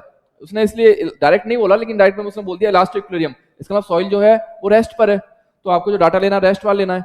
तो आप जानते हो द रेशियो ऑफ हॉरिजॉन्टल और vertical stress for elastic equilibrium means rest, तो हम K नॉट से रिप्रेजेंट कर देते हैं। तो K nought equal to represent वही करता है जो आपका K है, earth pressure coefficient horizontal to vertical, तो ये बराबर होता है 1 माइनस साइन फाई। अगर सॉइल आपकी रेस्ट पर है इसलिए तब, तो सॉइल रेस्ट पर है उसने बोला ही है, तो 1 माइनस साइन फाई, और ये आपका रिप्रेजेंट कर रहा है earth pressure coefficient horizontal to vertical, तो 1 माइनस फाई की वैल्यू 30 दी है, तो 1 माइनस 1/2, तो आंसर हो जाएगा 1/2, तो आंसर आ जाएगा 0.5, तो आंसर हो जाएगा A 0.5। चलिए नेक्स्ट क्वेश्चन देखते हैं। नेक्स्ट क्वेश्चन आपके टॉस से है, आशीष सर टैकल करेंगे आपके। नेक्स्ट क्वेश्चन है, ये थोड़ा प्रैक्टिकल क्वेश्चन है इसका। जैसे इसमें लिखा हुआ है determinate structure has total cost, कोई डिटरमिनेट स्ट्रक्चर आप बनाते हो तो उसकी टोटल कॉस्ट 2 लाख रुपये आती है। If the same structure would have made with indeterminate structure, उसी को ही हमने एज इंडिटरमिनेट स्ट्रक्चर बनाया है, then what amount of total saving in cost में be obtain with indeterminate structure. देखो इंडिटरमिनेट स्ट्रक्चर अगर हम रखेंगे तो उसकी कॉस्ट तो सेव होगी, क्रॉस सेक्शन एरिया भी हमें कम प्रोवाइड करना पड़ेगा, बट कितनी सेविंग होगी वो बहुत सारे फैक्टर्स पे डिपेंड करता है, किस तरीके का स्ट्रक्चर है, स्टील का है, आरसीसी का है, तो हम एक किसी कंक्लूजन पे नहीं जा पाएंगे। और ऐसा कोई स्टैंडर्ड्स भी नहीं है आईएस कोड में कि इतना रुपए कम हो जाएगा, इतना परसेंटेज कम हो जाएगा, तो इसको मैं एज ए स्टार वहां करूंगा, ये इसमें कोई किसी आंसर के कंक्लूजन पर हम अभी नहीं जा पाएंगे। नेक्स्ट है what is the ratio of maximum slope to maximum deflection in a cantilever beam of span L subjected to UDL. आपको कैंटिलीवर बीम है उस पर यूडीएल लगा दिया आपने, और उस पर आपने जो मैक्सिमम स्लोप से डिफ्लेक्शन का रेशियो देखा है, तो मैक्सिमम स्लोप तो होता है W L³ अपॉन 6 EI और मैक्सिमम डिफ्लेक्शन होगा W L⁴ अपॉन 8 EI। जब आप इनको सिंप्लीफाई करोगे आपका तो 8 ऊपर चला जाएगा, तो 4/3, और इधर L⁴ है तो 4/3 डिवाइडेड बाई L, तो फोर्थ ऑप्शन यहाँ पर करेक्ट होगा। फर्स्ट ऑप्शन ऐसा दिया हुआ है कि आप गलती से 4/3 के हिसाब से आंसर लगा दोगे, ठीक है, 4/3 डिवाइडेड बाई L आपका करेक्ट ऑप्शन है। नेक्स्ट है 89, an overhang beam of total length L having equal overhangs on both side carries UDL W kilonewton per metre on entire span, a beam with given loading condition has number of points of contraflexure. एक आपको beam given है जिसमें overhang है और overhang मेरे equal है, तो equal overhang होने वाली कंडीशन में जब हम बेंडिंग मोमेंट डायग्राम बनाते हैं तो वो कुछ इस तरीके का बेंडिंग मोमेंट डायग्राम बनेगा। बेंडिंग मोमेंट डायग्राम जो हम बनाएंगे तो वो हमारा बनेगा बेंडिंग मोमेंट डायग्राम। सपोर्ट्स पर हॉगिंग नेचर का, फिर मिड में जाके ये सैगिंग होगा, फिर हॉगिंग होके फिर ये इसमें मिल जाएगा। एक्चुअल में ये स्टैंडर्ड कंडीशन है कि जब आपके मिड वाला और ये वाला जो सपोर्ट वाला मोमेंट है वो इक्वल होगा तो उसके अकॉर्डिंग आपकी वैल्यू आती है कि ए की क्या वैल्यू होगी, तो उस स्टैंडर्ड कंडीशन से रिलेटेड क्वेश्चन है। अब आप बेंडिंग मोमेंट डायग्राम देखोगे तो 2 बार आपके बेंडिंग मोमेंट ने साइन चेंज किया है, एक बार हॉगिंग से सैगिंग और एक बार सैगिंग से हॉगिंग, तो इसका मतलब ये है कि 2 पॉइंट ऑफ कॉन्ट्राफ्लेक्सर हमारे इसमें होंगे। नेक्स्ट है rectangular mild steel specimen of width उसकी गिवन है x सेंटीमीटर, डेप्थ दी हुई है y centimetre, is loaded with force P perpendicular to the cross section. हमने क्रॉस सेक्शन पर एक P लगा दिया एट सेंट्रोइड्स ऑफ स्पेसिमेन, और उस क्रॉस सेक्शन पर भी आपने कहां पर जाकर के लोड लगाया है x और y पर, बिल्कुल सेंटर पे, ठीक है, at centre of specimen if both width and depth of original specimen is double. अब क्या किया आपने x और y को डबल कर दिया। Determine the ratio of stress in original specimen to modified specimen, तो बड़ा इजी सा क्वेश्चन है। ओरिजिनल में जैसे मैंने बोला P इंटू एक्स वाई करके स्ट्रेस होगी, बाद वाले में क्या हो गया P into 2 into x into 2 into y। तो जब आप सिंप्लीफाई करोगे तो ये ऊपर चला जाएगा, जिसका क्रॉस सेक्शन एरिया कम उसमें स्ट्रेस ज्यादा आएगी, क्रॉस सेक्शन एरिया ज्यादा तो स्ट्रेस कम हो जाएगी। और वो जो रेशो होगा वो होगा 2:2, मतलब 4:1 के हिसाब से रिड्यूस होगा। नेक्स्ट है cantilever beam of effective span L, cantilever beam का इफेक्टिव स्पान L है, carrying a triangular load of 0 intensity per unit length at free support. इस तरीके से लोडिंग दी हुई है कि फ्री सपोर्ट पर तो 0 है और जो फिक्स सपोर्ट है वहां पर W है, W per unit length at fixed support. Read the below statement carefully about the given beam. Shear force diagram has a straight inclined line. Shear force diagram हमारा straight inclined line नहीं होगा, ये 2 degree curve होगा, तो ये option आपका incorrect है। B है bending moment diagram has a cubical curve, हाँ सही है, बेंडिंग मोमेंट डायग्राम हमारा क्यूबिकल कर्व होता है, स्ट्रेट लाइन हमारा नहीं होगा, 2 डिग्री का होगा, मतलब पैराबोलिक कर्व होगा जब हम shear force डायग्राम बनाएंगे। तो यहां पर अगर हम देखें तो फोर्थ ऑप्शन करेक्ट है, only second statement is correct, हमारा जो सेकंड स्टेटमेंट है सिर्फ वही करेक्ट है। नेक्स्ट वाला हम देखेंगे क्वेश्चन नंबर 92।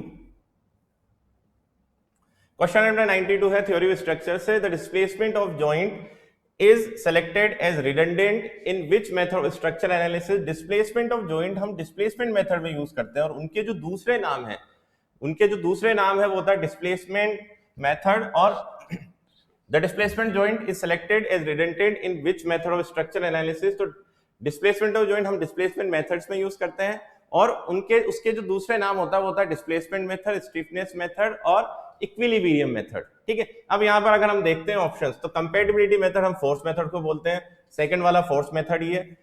फ्लेक्सिबिलिटी मेथड भी हम फोर्स मेथड का ही दूसरा नाम है।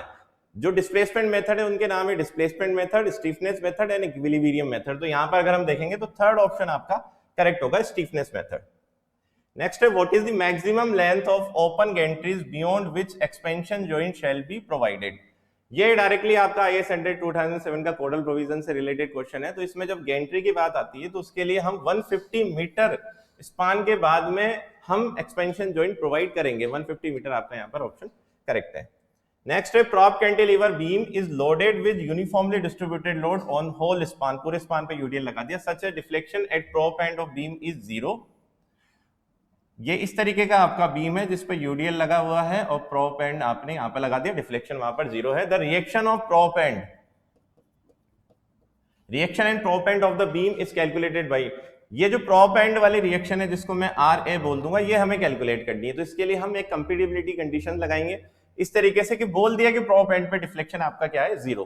तो प्रॉप एंड पर हम दो तरह के फोर्सेस कंसीडर कर रहे हैं, एक यूडीएल की वजह से जो डाउनवर्ड डिफ्लेक्शन होगा वो तो होगा आपका WL⁴/8EI, और जो नीचे से आपने प्रॉप लगाया है ये इस तरीके से आप समझ लो कि यूडीएल की वजह से नीचे डिफ्लेक्ट हो रहा था और प्रॉप ने उसको वापस से ऊपर उठा दिया और डिफ्लेक्शन को टोटल 0 कर दिया। तो जो प्रॉप की वजह से डिफ्लेक्शन होगा वो होगा R, ये कंसंट्रेटेड लोड वाला डिफ्लेक्शन होगा RL⁵/3EI।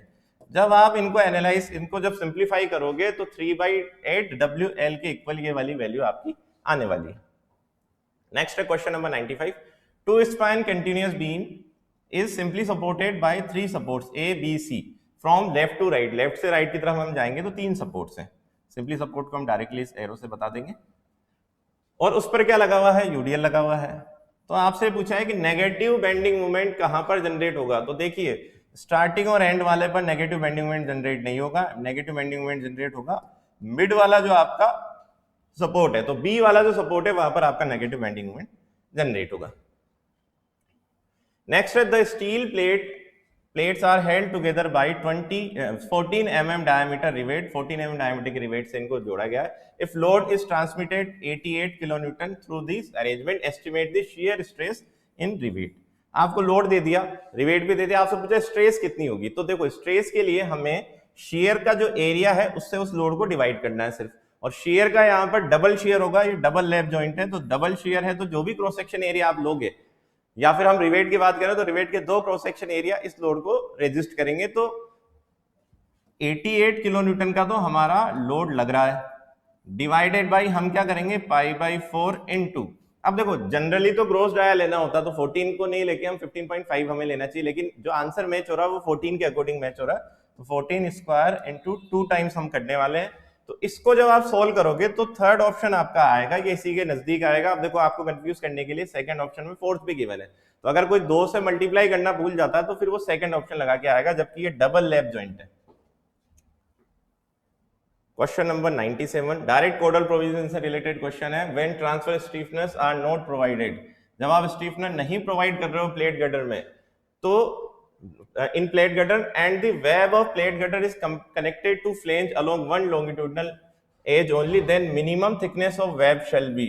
जो वेब की मिनिमम थिकनेस है वो क्या होगी? तो वेब की मिनिमम थिकनेस के लिए जब डी बाई टी डब्ल्यू की वैल्यू 90 से कम होती है तो हम कोई स्टीफनर प्रोवाइड नहीं करते। तो उसी के अकॉर्डिंग जब डी बाई टी डब्ल्यू 90 होगी तो उस केस में हम कोई स्टीफनर प्रोवाइड नहीं करेंगे। तो 90 को हम इधर लेके जाएंगे, टी को हम उधर लेकर के चले जाएंगे। तो उसके हिसाब से अगर आप देखोगे तो आपका फोर्थ ऑप्शन यहां पर करेक्ट होगा।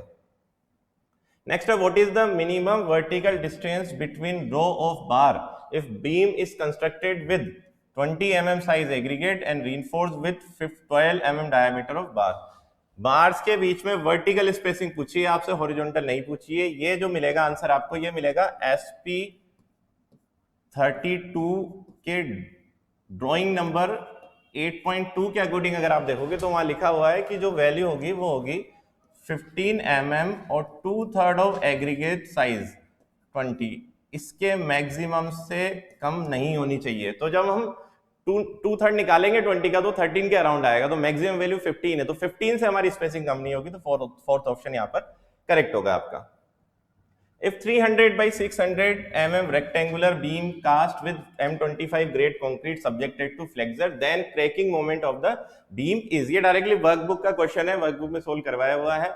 तो क्रैकिंग मोमेंट के लिए हाँ, क्रैकिंग मोमेंट का मतलब ये हो गया कि ये beam as a prismatic member ही लोड को रेजिस्ट कर रहा है, और उसके लिए जब आप इसका जो बेंडिंग कैपेसिटी निकालोगे तो डायरेक्टली बेंडिंग फॉर्मूले के अकॉर्डिंग निकलेगा। मतलब हम न्यूट्रल एक्सिस से नीचे वाले कंक्रीट को नेग्लेक्ट नहीं कर रहे हैं। तो उसमें जब आप M/Z करते हैं हम, तो वो आता है आपका परमिसिबल स्ट्रेस के इक्वल, और हमें M निकालना तो हमको Z को मल्टीप्लाई करना पड़ेगा परमिसिबल स्ट्रेस से। और permissible stress in case of bending के केस में जो परमिसिबल स्ट्रेस है उसको कोड में बोला गया है कि हम मॉड्यूलस ऑफ रप्चर से यूज करें। तो जब आप यहाँ पर, और Z जो होगा रेक्टेंगुलर सेक्शन का वो होगा BD स्क्वायर बाई 6, तो 300 into 6 square by 6 into F की जगह हम लिखेंगे 0.7 अंडर रूट FC के, जो कि 25 है, और ये हमारा M है। जब इसको आप एनालाइज करोगे तो 63 किलो न्यूटन मीटर हमारी वैल्यू यहाँ पर आने वाली है। नेक्स्ट है फिर से कोडल प्रोविजन से क्वेश्चन है। M25 grade concrete is used as bedding material for steel column, then the maximum bearing pressure shall be limited to as per IS 800 2007। जो मैक्सिमम बियरिंग प्रेशर होता है वो होता है 0.6 FC के, 0.6 FC के। तो FC के हमारा 25 है, 0.6 से जब आप मल्टीप्लाई करते हो तो इसमें 15 MPa या फिर 15 न्यूटन पर mm स्क्वायर की वैल्यू यहाँ पर आने वाली है। तो जैसा कि आप देख रहे हैं कोडल प्रोविजन से काफी क्वेश्चंस यहाँ पर आए हुए हैं। नेक्स्ट है what is the ratio most unfavourable slenderness of each member between the intermediate web connection of two channel section connected back to back if the most unfavourable ratio of slender ratio of member as a whole is 90। देखिए ये आपका जो tag rivet के design से related उस तरह का question है। ये सिर्फ कोड की लैंग्वेज दी है तो इसलिए थोड़ा सा टफ लग रहा है। जब आप दो एंगल सेक्शन को as a built up section use करते हो तो इंडिविजुअल चैनल की लोकल बकलिंग को प्रिवेंट करने के लिए जो इंडिविजुअल चैनल का स्लेंडरनेस रेशियो है वो 40 mm और 0.6 लैम्बडा से ज्यादा नहीं होना चाहिए। तो 40 mm तो हमारी एक वैल्यू होगी। 0.6 लैम्बडा के लिए लैम्बडा यहाँ पे क्या लेना होता है, लैम्बडा होल, जो होल सेक्शन का लैम्बडा है तो वो भी आपको दिया हुआ है 90। तो 0.6 इंटू 90 जब आप करोगे तो ये 54 आएगा। अब इनमें से इन दोनों वैल्यू से ज्यादा नहीं होना चाहिए, तो हमारी जो मैक्सिमम से मैक्सिमम वैल्यू होगी वो 40 होगी। तो 40 के हिसाब से अगर हम देखते हैं तो सेकंड ऑप्शन हमारा यहाँ पर करेक्ट होगा। 40 के हिसाब से अगर हम देखें तो सेकंड ऑप्शन करेक्ट होगा। नेक्स्ट है in which type of roof truss the diagonals are in tension under gravity loading. जब आप ग्रेविटी लोडिंग लगाते हो तो डायगोनल्स जो होंगे ट्रस के वो किस तरह के ट्रस में हमारे टेंशन में रहने वाले हैं। तो जब हम देखते हैं इसमें प्रेट ट्रस को हम बनाते हैं एक बार। प्रेट ट्रस हमारा कुछ इस तरीके का होगा और प्रेट ट्रस में हमारे मेंबर्स ऐसे होते हैं। जब आप ग्रेविटी लोड लगा रहे हो, ग्रेविटी लोड लगाने पर ऊपर वाले मेंबर तो आ जाएंगे कंप्रेशन में और नीचे वाले आ जाएंगे हमारे टेंशन में। तो जब आपके ऊपर वाले कंप्रेशन में आ रहे हैं, नीचे वाले टेंशन में आ रहे हैं, तो ऑब्वियस सी बात है ये जो आपका डायगोनल है इसकी लेंथ इलोंगेट होगी, ठीक है। इसी का ही अगर अपोजिट देखते हैं हम, ये यहाँ मेंबर ऐसे लगे हुए हैं, अगर हम हो ट्रस्ट की बात करते हैं तो हो ट्रस्ट में अरेंजमेंट ऐसा ही होगा, बट जो डायगोनल का सिस्टम है वो आपका चेंज हो जाता है, तो उस केस में कंप्रेशन आने लग जाता है। तो फोर्थ ऑप्शन यहाँ पर करेक्ट होगा। मोस्ट कॉमन टाइप का जो ट्रस होता है वो हमारा पेड ट्रस ही होगा। तो जब भी हमारे ग्रेविटी लोड के लिए हमें डिजाइन करना होता है तो जनरली पेड ट्रस को डिजाइन किया जाता है। नेक्स्ट है question number 103। The strength of compression member subjected to helical reinforcement is about percentage more than the strength of similar member with lateral ties. Lateral ties वाले member के comparison में जो हम देखेंगे तो जो आपका हेलिकल रीइंफोर्समेंट होता है उसका 5% स्ट्रेंथ ज्यादा हम लेते हैं। तो डायरेक्ट आपका कोडल प्रोविजन है, सिंपल क्वेश्चन बोल सकता हूं मैं इसको, क्योंकि जब जैसे ही हेलिकल रीइंफोर्समेंट पढ़ते हैं तो ये जनरल चीजें तो वहां पर डायरेक्टली लिखी जाती है।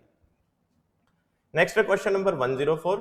Which of the following criteria is considered while proportioning the size of footing? Footing की साइज को जब आप प्रोपोर्शन करते हो तो कौन से क्राइटेरिया आप कंसीडर करोगे? तो देखो यहाँ पर फुटिंग इस तरीके की है कि उसमें कंप्रेसिव लोड भी लग रहा है, उसके साथ में बेंडिंग भी लगी हुई है, तो उसके अकॉर्डिंग है। और एबीबी का मतलब अलाउएबल बेयरिंग प्रेशर है यहाँ पर। तो जैसे अगर मैं डायरेक्ट कंप्रेशन की बात करूं तो उसकी वजह से तो मेरा लोड डिस्ट्रीब्यूशन ये है, और बेंडिंग की वजह से मेरा लोड डिस्ट्रीब्यूशन ये है। जब दोनों कंप्रेशन वाले ऐड होंगे तो हमारा टोटल कंप्रेशन वैल्यू आएगी, और जब टेंशन और कंप्रेशन वाला ऐड होगा तो हम ये चाहेंगे कि किसी भी तरफ टेंशन हमारी जनरेट ना हो। तो इसको उस तरीके से सोल्व करेंगे कि जब आपने दोनों कंप्रेशन वाली वैल्यू को जोड़ दिया तो वो अलाउबल बेयरिंग प्रेशर से कम होनी चाहिए। और जब आपने टेंशन वाली वैल्यू, भाई बेंडिंग की वजह से एक तरफ टेंशन एक तरफ कंप्रेशन आएगी, तो जब टेंशन वाली वैल्यू और कंप्रेशन वाली वैल्यू को जोड़ रहे हो तो वो 0 से 1 होनी चाहिए 0 से ज्यादा। अगर 0 से कम हो गई तो उधर टेंशन आ जाएगी, और हम कंक्रीट की फुटिंग में टेंशन को अलाउ नहीं करेंगे। ठीक है, तो सेकंड ऑप्शन यहाँ पर आपका करेक्ट होगा। नेक्स्ट है the thickness of base slab for cantilever retaining wall of 6 metre overall height may be considered as. तो देखो ये प्रोपोर्शनिंग ऑफ रिटेनिंग वॉल से रिलेटेड क्वेश्चन है, इसके क्वेश्चन आते रहते हैं इस तरीके के। तो जब आप हाइट को 6 ले रहे हो तो जो बेस है वो बेस की जो थिकनेस होती है वो h/10 से h/14 के बीच में ली जाती है। h/10 के अकॉर्डिंग तो ये वैल्यू आएगी 600 और इसके अकॉर्डिंग आएगी 428 लगभग। तो उसके बीच में अगर हम ऑप्शन देखें तो उसके बीच में हमारा 450 ऑप्शन यहाँ पर करेक्ट है, तो जिसको हम यहाँ पर यूज करेंगे, क्योंकि 428 और 600 के बीच में 450 हमारा ऑप्शन होगा। नेक्स्ट है what is the depth of rectangular portion in A stress block diagram. तो स्ट्रेस ब्लॉक डायग्राम अगर हम बनाते हैं तो इस तरीके का डायग्राम होगा, ये होगा 4/7 XU और ये होगा हमारा 3/7 XU। तो यहाँ पर थर्ड ऑप्शन हमारा करेक्ट होगा। Question number 107 the nominal shear stress should not exceed for solid slab constructed with M40 grade concrete. देखो ये क्वेश्चन बहुत ज्यादा ट्रिकी है, काफी सारे स्टूडेंट्स इसको गलत कर सकते हैं। ये डायरेक्टली कोड में एक क्लोज लिखा हुआ है, उस क्लोज में ये लिखा हुआ है कि जब हम सॉलिड स्लैब को डिजाइन कर रहे हैं तो उसका जो नॉमिनल शियर स्ट्रेस है उसकी वैल्यू टेबल नंबर 20 में जो स्ट्रेस की वैल्यू दी हुई है उन वैल्यू से लगभग आधी ली जाती है। अब टेबल नंबर 20 में जो वैल्यूज दी हुई है वो दी है हमारी टाउसी मैक्स की वैल्यूज। ठीक है, तो टाउसी मैक्स की वैल्यू अगर M40 के लिए हम देखें तो वो होती है 4। तो हमें 4 कंसीडर नहीं करनी है, हमें 4 की आधी मतलब 4 से लगभग आधी से कम रहनी चाहिए हमारी टाउ वी की वैल्यू। क्यों? क्योंकि स्लैब के केस में हम शियर रीइंफोर्समेंट डिजाइन नहीं कर रहे हैं, तो जितना कम शियर आएगा उतना हमारे लिए बढ़िया है। तो हम 4 के हिसाब से नहीं रखेंगे, हम देखेंगे 4/2 के हिसाब से। तो वहां डायरेक्टली लिखा हुआ है कि सॉलिड स्लैब के केस में जो आपकी नॉमिनल शियर स्ट्रेस की वैल्यूज हैं वो टेबल नंबर 20 वाली वैल्यूज जो है उसकी लगभग आधी ली जाती है, अप्रोक्सीमेटली हाफ ली जाती है। ये स्टेटमेंट लिखा हुआ है, तो इसके अकॉर्डिंग हमारा ऑप्शन होगा फोर्थ ऑप्शन करेक्ट होगा। नेक्स्ट है the maximum spacing of shear reinforcement for 230 mm wide and 350 mm deep beam shall not exceed when incline stirrups provided। incline stirrups के केस में हम minimum of D and 300 mm से minimum of D and 300 mm से हमारी spacing को ज्यादा नहीं लेते हैं। D हमारा 230 है और 300 230 और 300 में से मिनिमम वैल्यू हमारी 230 है, तो हम फोर्थ ऑप्शन को यहाँ पर करेक्ट मानेंगे। नेक्स्ट क्वेश्चन है हमारे इरिगेशन से रिलेटेड, तो मैं सर को बुलाना चाहूंगा। Sir please. Thank you sir. चलिए नेक्स्ट क्वेश्चन है आपका the atmospheric pressure at sea level at 15 degree Celsius is. तो जो अपना एटमॉस्फेरिक प्रेशर होता है सी लेवल पर एट 15 डिग्री सेल्सियस, वो होता है 101.3 किलो पास्कल। तो जब मैं इसको इन यूनिट्स में कन्वर्ट करूंगा न्यूटन पर सेंटीमीटर स्क्वायर में, तो ये हो जाएगा आपका 10.13 न्यूटन पर सेंटीमीटर स्क्वायर। तो आपका आंसर हो जाएगा 2। ठीक है। Euler's number has the dimension as, तो आप जानते हो यूलर्स नंबर होता क्या है, it is the square root of the ratio of the inertia force to the pressure force, inertia force of a flowing fluid to the pressure force। तो अगर मैं इसको लिखूं यहाँ पे, तो ये आपका होता है square root of the inertia force of the flowing fluid to the pressure force। तो ऊपर भी फोर्स है और नीचे भी फोर्स है, तो डायमेंशन जो भी आपस में यूनिट्स है वो कट जाएंगी। तो ये जो पैरामीटर है आपका ये होता है डायमेंशन लेस, तो इसका हो जाएगा ए m0 l0 t0। ठीक है। तो नेक्स्ट क्वेश्चन देखते हैं। A superlative weir is constructed for the side slope of, जैसे कि हमें पता है एक superlative weir जो होता है एक trapezoidal weir होता है which has side slopes of 1 horizontal to 4 vertical। तो side slopes जो होते हैं वो होते हैं 1 horizontal to 4 vertical। ठीक है। नेक्स्ट क्वेश्चन जो आपका है वो आरसीसी से है, तो ये आशीष सर टैकल करेंगे। नेक्स्ट क्वेश्चन फिर से ये कोडल प्रोविजन वाला क्वेश्चन है आपका कि the development length of each bar of bundle bar. Bundle bar का मतलब होता है कि जब हम एक से ज्यादा बार को एक साथ प्रोवाइड करेंगे। बंडल बंडल क्या होता है, बंडल जैसे आपने कोई भी लकड़ी का बंडल उठाया तो उसमें बहुत सारी लकड़ियां एक साथ होती है। तो bundle bar shall be taken as time the more than that of individual bar when 4 bar. जब 4 बार का आप बंडल करते हो तो ये 33% बढ़ाता है, मतलब हम 1.33 लेंगे। यहाँ पे डायरेक्ट कोडल प्रोविजन से रिलेटेड ये क्वेश्चन है।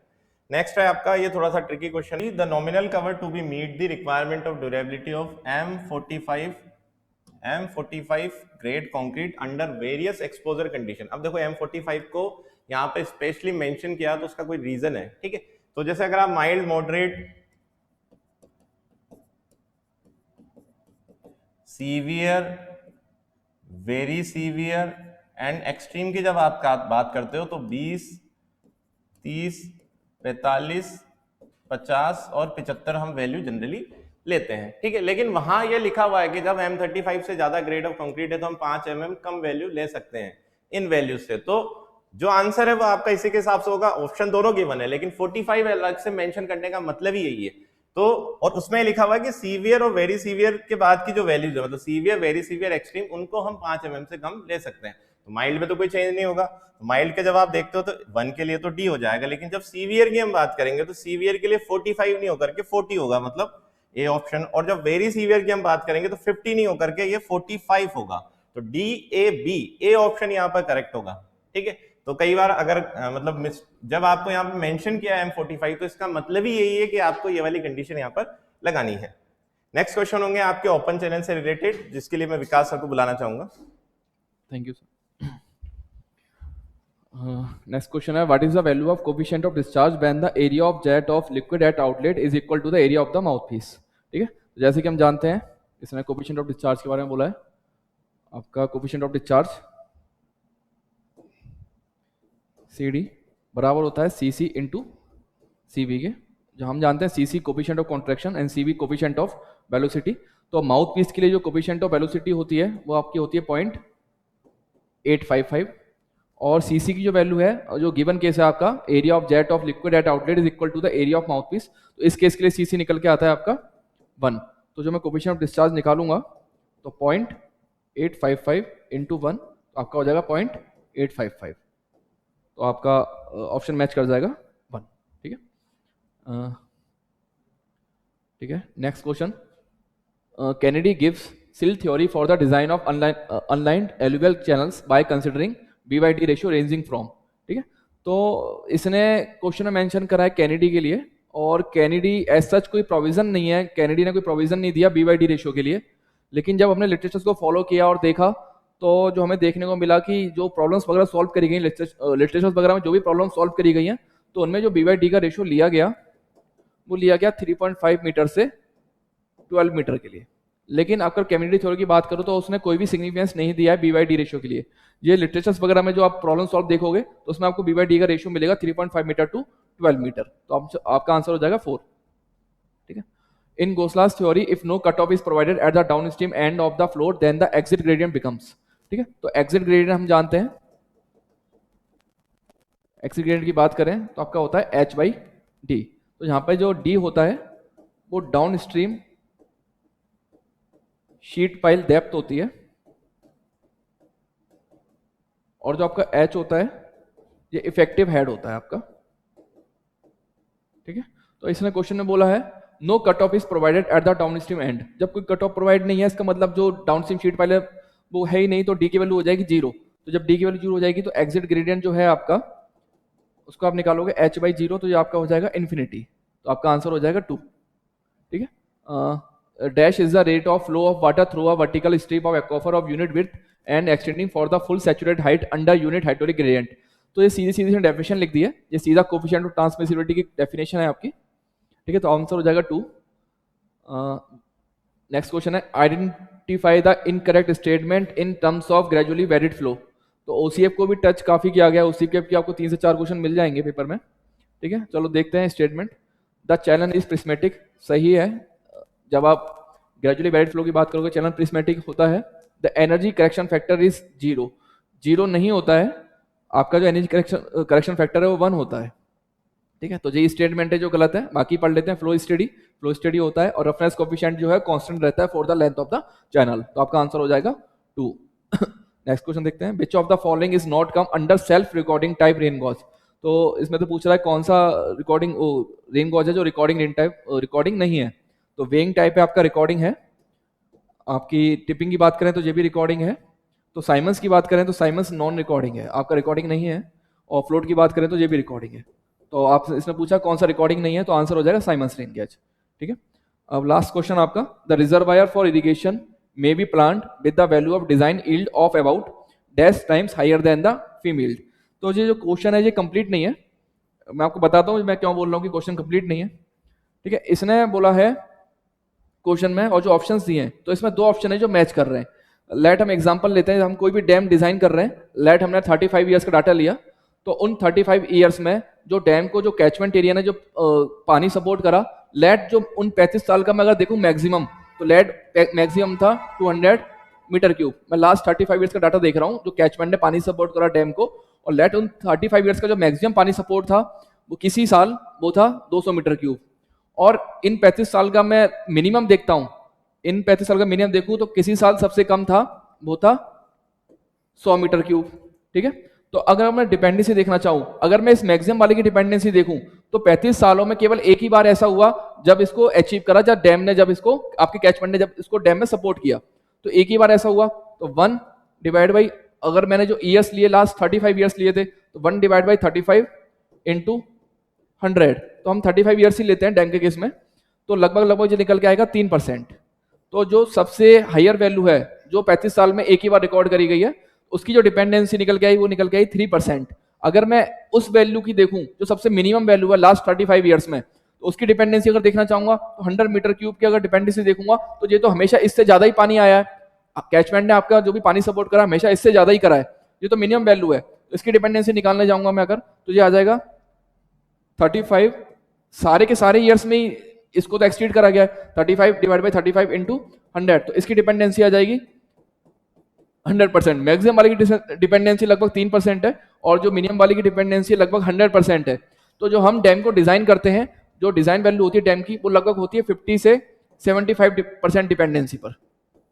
जो आप राजस्थान में भी देखोगे, जब यहाँ पे भी देखोगे, जो डैम को जो डिजाइन करा जाता है उसकी डिपेंडेंसी ली जाती है 50 से 75%।